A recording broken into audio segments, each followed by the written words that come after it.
everybody, this is Fernando for the latest Ghosts and Spirits special edition Halloween episode. I was inspired to do this type of live stream slash live video using maps because some of you are commenting, asking me when I was going to bring back maps and do a virtual tour like this when it comes to a location that I visited. And so I thought to myself, yeah, I did that one video the other week. It seemed to be a hit. Lots of people liked it. So I'm going to go ahead and do this one and then maybe do some more in the near future. But all this has to do with finding things here on Google Maps, places that I visited to, and then we get to explore it together. And as a nice little treat, I'll get to include pictures of the place that I was at here, showcasing it live for you. So let's go ahead and let's do this one for the Ghosts and Spirits side. It's a very famous haunted hospital here in Texas. It was my Yoakum Hospital ghost hunt back in 2019. So let's go ahead and let's start this live stream of sorts and then showcase what the hospital has and then the stories associated with it and the evidence that I found. So right now you're looking at the hospital itself. This is it. This is the Yoakum Hospital. The exact address is 303 Hubbard Street there in Yoakum, Texas. It's a pretty interesting location because as you can see here, when I was driving down this area, just coming about nonchalantly, it looks like it's 100% just a standard neighborhood, right? Kind of like the kind of neighborhood you would see in anywhere in America. But then as I was making that right, going into this road here, and then finally coming over here, that's when bam, there's the hospital right there, dead center in the middle of this entire neighborhood. It's creepy to think that this was a hospital within this location. You wouldn't think that whenever it comes to this type of quiet, serene neighborhood. But there it was. It suddenly came up upon me, and I was suddenly in the midst of this very, very famous haunted hospital. It's completely shut down now, by the way. It's abandoned. There are owners associated with it, but I think the story has changed on those owners as well. My understanding is this place is going to be changed to something else, maybe even apartments, if I'm not mistaken. In fact, when I was bringing up the older Facebook site associated with the hospital, it's no longer there. So it could be that the property is now sold and it's going to be converted to something else, maybe even those apartments that I was mentioning. And if you're wondering like where the entrance is, there's this entrance, but that one's closed. There's this entrance over here, but this one is 100% closed too. In other words, you can't get in here, you can't get in the other one. If you were doing a ghost hunt here, your entrance is over here. It's going to be pretty far away, but you can kind of see it. You'll see how there's this little walkway right here. You see how there's a little door there? That's essentially where the entrance is when you're doing your ghost hunts. Let me see if I can get one more better picture. Kind of. You can kind of see it. It goes into this area. There's a walkway here. There's some stairs here that go down, and then the entrance is right here. So if you're gonna ever do a ghost hunt, this is the entrance, quote unquote, that the owners leave for the actual ghost hunt itself. And then interestingly enough, this entire area here, since it's all abandoned, there's no working water, there's no working lights, although there is a few actually that were just set up just for, I guess, maintenance purposes, but clearly not in all the levels. And since there's no water, there's no restrooms. So if you wanted to take a restroom leak, it's right over here. There's an area about this size, this corner, where it's the unofficial bathroom associated with this haunted hospital. Isn't that neat, right? So that's the way it works when it comes to these abandoned places. But then as you can see, it's 3 stories tall. There's also a basement. The basement was kind of the area where the entrance is. There's another basement area over here. In fact, that's where part of the ghost hunt later in the night went. I think the entrance is there. Yes, if I'm mistaken, it was there, and then it goes downward. And so that was another creepy place that we visited. But yeah, otherwise, it's 3 stories tall officially, and you get to explore the whole place by yourself. The reason why it's so haunted is because there's so much negativity that seems to have come here.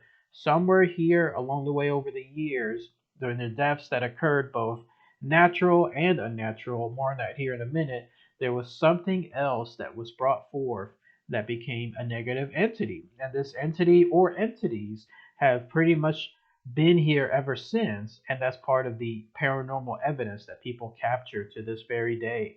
But yeah, this is the actual hospital itself. If you ever wanted to go here and investigate it, it looks pretty peaceful, it looks pretty serene during the daytime. But at night, it's a whole different story. So here's at least this part when it comes to these virtual maps. Now I'm going to show you all this. These are some of the pictures that I took when I was there at the hospital itself back in 2019. So let's go ahead and let's see some of this information here. So anything involving this information, we'll click on this. There's the first picture that I took, which just showcases the nursery area. This was a location where there was the main children. I think it was on the second floor, if I'm not mistaken. This is where mainly the children were kept at when they were there in the hospital. And because of it, it looks like this. Like this was over here, the actual place where the newborns were kept, and then the rest of the children's rooms were here. We actually had some good interaction with the child ghosts that were here. We would have these little balls of light that would turn on whenever they become moved. We would place them here on the ground, and then the children would play with them. They would kind of make things move. This was a reception area that was located here too, that was in that same location with regards to that. This, you can see that it's clearly abandoned by now. It's kind of neat too because a lot of this stuff, and I love perusing through these drawers that are here. I was able to take a look, and it's a blast from the past. You get to see some technology from the 80s, from the 70s, and so on. I saw paperwork that was dated during that time as well. Really cool stuff. These elevators are not working, of course. You have to be really careful too, because some of them are actually open. And so you can fall through if you're not careful. And everything looks fine now because it's during the daytime. But at nighttime, it's a whole different story. This is an interesting thing, very tragic though. This room that you're seeing right here. The story goes that whenever the hospital was in operations, there was a nurse that worked here in this area. This was more of an administrative room here. And in this very corner, there would have been a desk, and this was the chair that she was, not the actual chair, but the chair location that she was sitting at.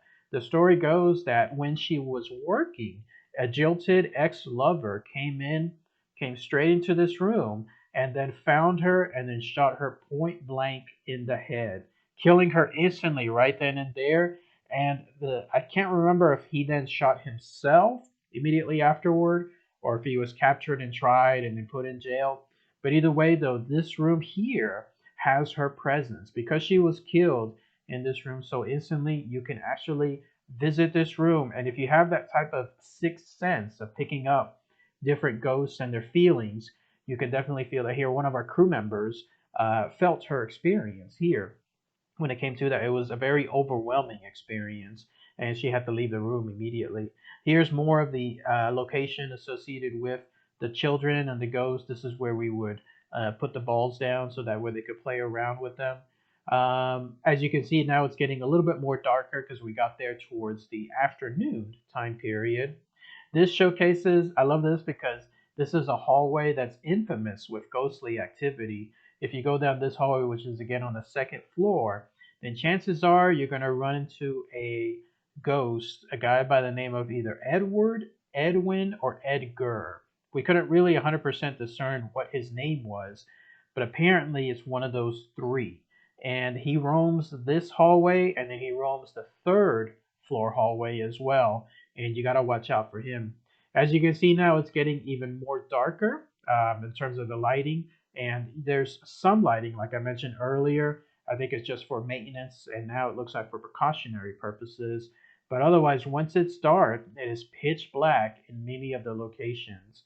And then most of the rooms that you'll see are going to be dilapidated like this. They're going to showcase all this stuff that used to be just operational workrooms from who knows how far back.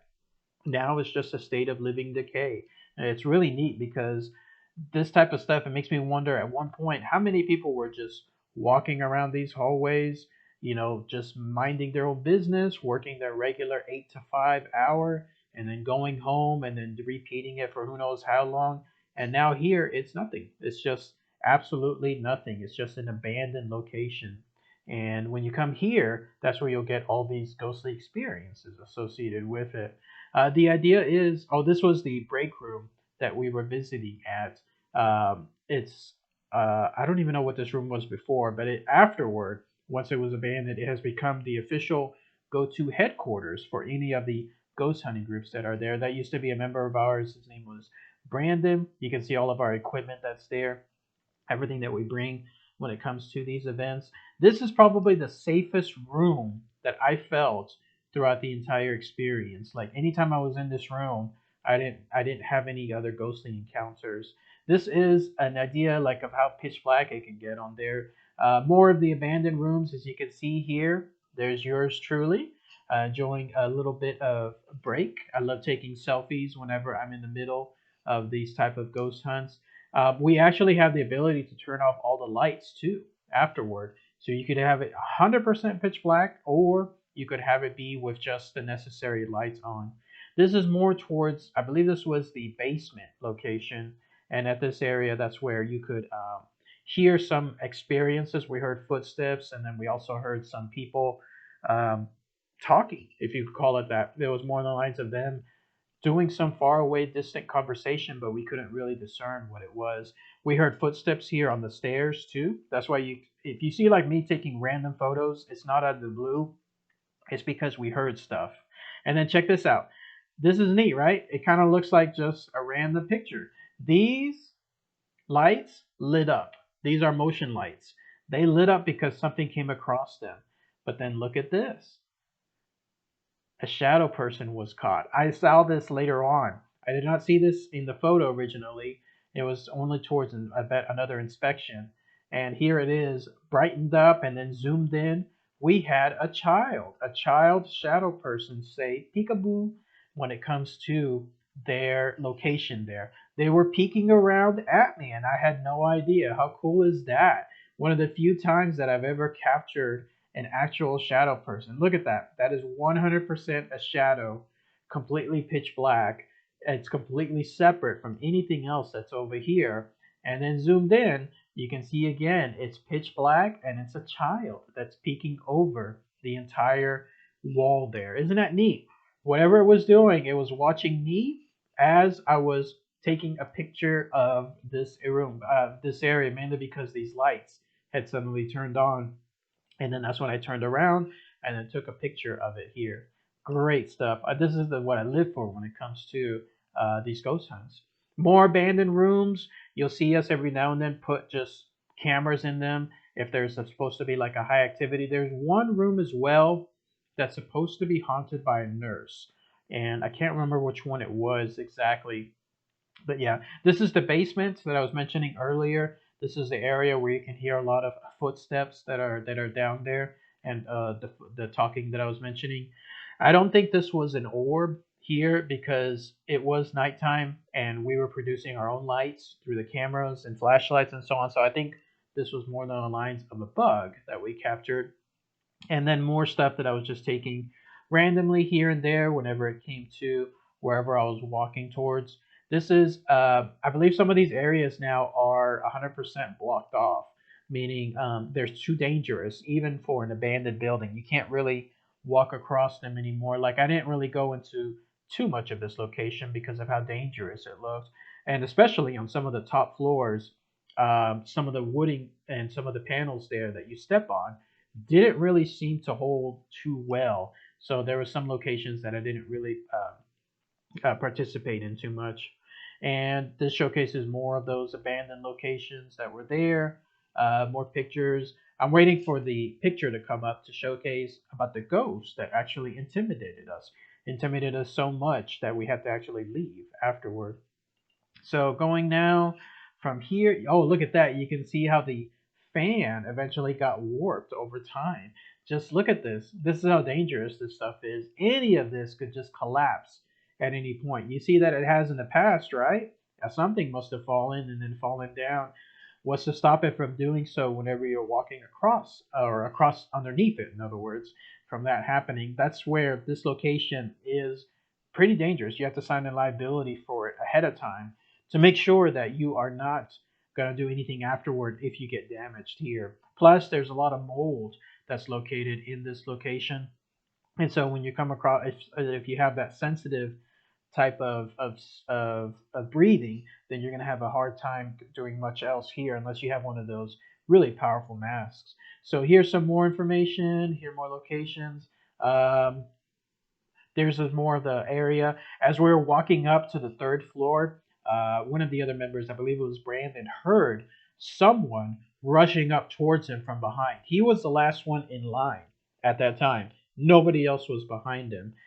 But clearly something was rushing. And so we took an immediate picture, and that's where you can see nothing is there. But this gives you an idea that the stairs were being occupied at that time by somebody else. Somebody was clearly there with us, and it could have been that actual ghost that wanted to do something bad. Brandon also mentioned that at one point it was almost like he was being pushed, not pushed hard like intentionally, but it's almost like if something was trying to, but just didn't have any kind of energy to do so. It was almost like a failed attempt at a push, but a push towards these stairs. That would have been very dangerous, obviously, if that would have happened, because then you would have had something really bad occur there within the stairs, and it could have been great harm.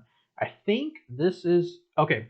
This is Brandon, and then this was one of our other former members here.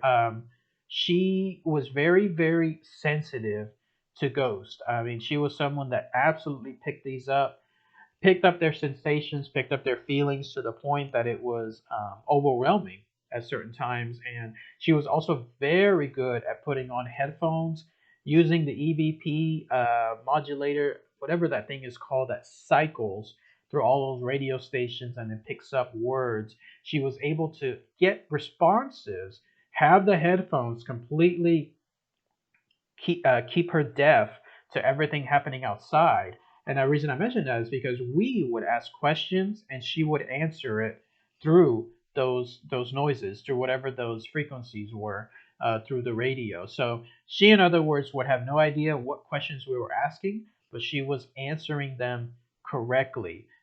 So that was pretty interesting. She's definitely inept on that. This is a location. You can see the light was turned on. There was a ghost that was roaming around this part here, and whatever it was doing, it was moving away back and back each time we moved forward.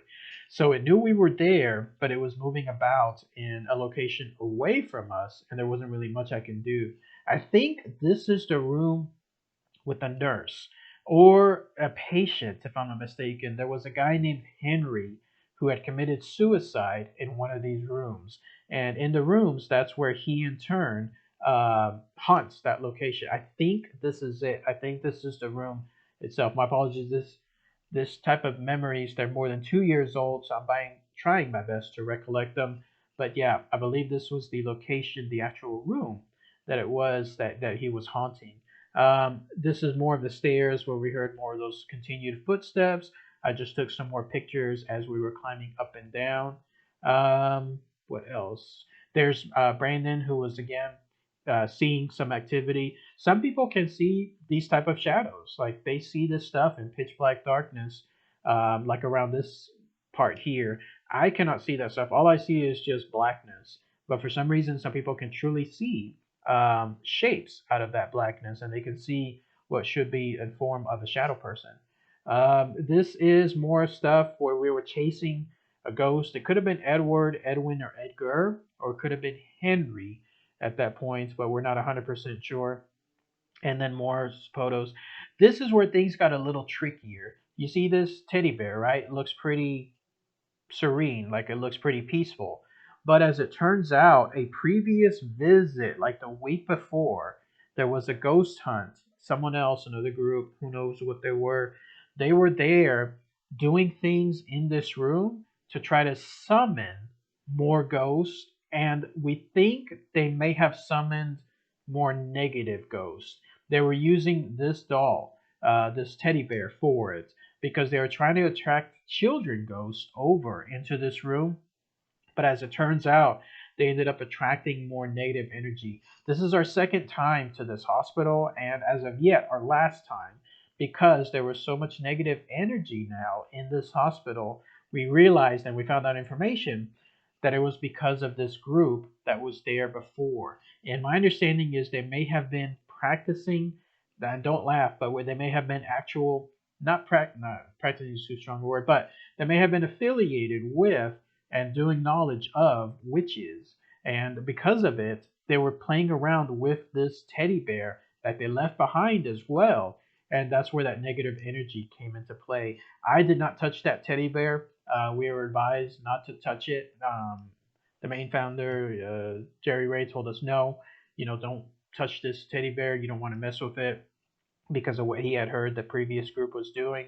And so this is why we think there was a lot of negative energy now within the actual hospital itself. Because on the previous visit, the first one that we did, we didn't experience such negativity. In fact, we had a lot of interaction with the ghost children.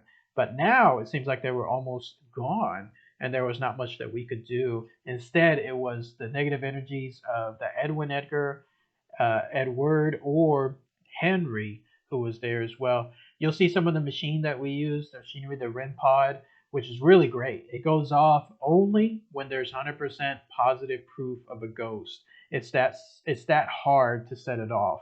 But when it comes off, then it works really, really well. You'll see another light turning on there in the background. Again, these are motion lights. Nobody's back here. None of us are back here. And yet here it is going off.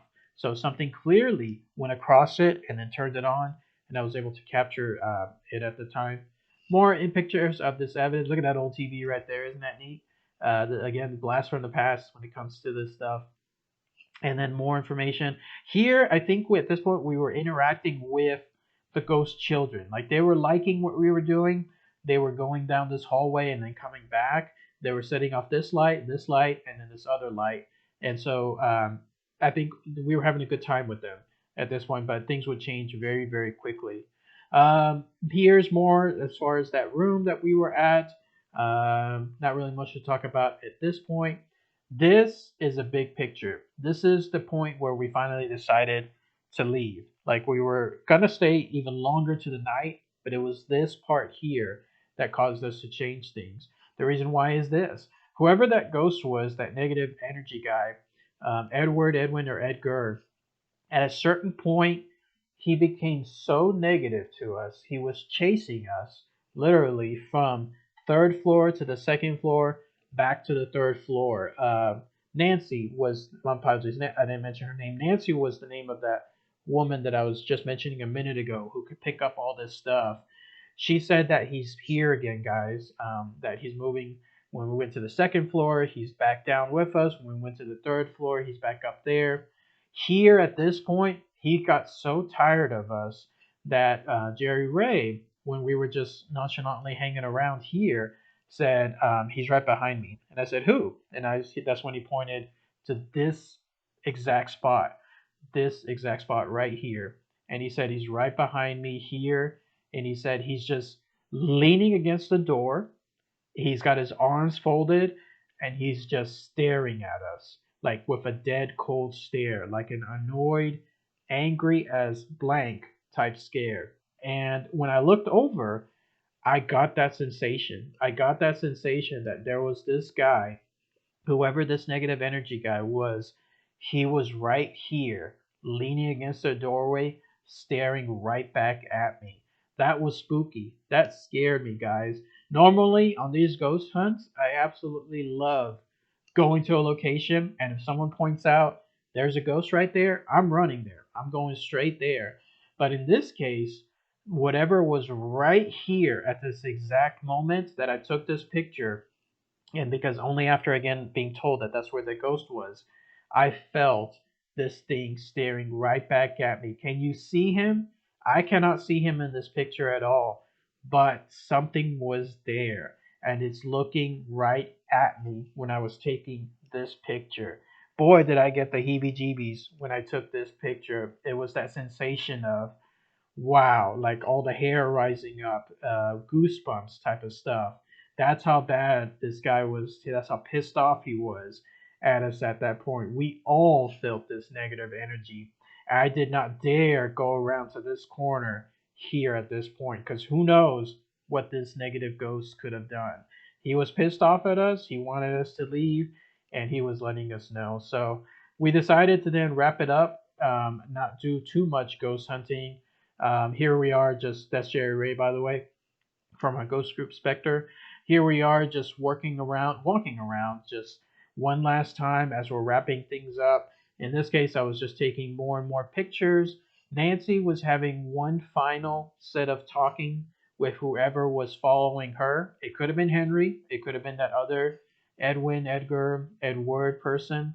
And if they are, she was actually answering him right here while he was there in that location. But other than that, that was pretty much it. We were documenting more stuff. More ghost lights were being taken off or going off as we were finalizing things. And then that was pretty much it. So, what do you guys think as far as this? In fact, let me see if there's any last pictures because I think that was it. Yep, that was the last one. So, this is the Halloween special edition video. Here we are here we were at the old Yoakum Hospital there in Yoakum, Texas. Great location to visit for ghost hunting purposes if it's still even there. Be careful though, you're going to run into that negative ghost and others that are now there because of, again, the experience, whatever that other ghost group was doing at the time with regards to their stuff. It brought in, and who knows, maybe if it's even allowed when it comes to ghost hunts anymore. But if it is, I do highly recommend that just be very, very careful when it comes to this stuff. And let me know in the comments too what you guys think about doing these type of special live streams, as far as picking a spot on Google Maps, revisiting it, and then sharing my pictures on there. Let me know what you guys think. All right, everybody. Thanks again as always. Happy Halloween. Have a great day. Take care.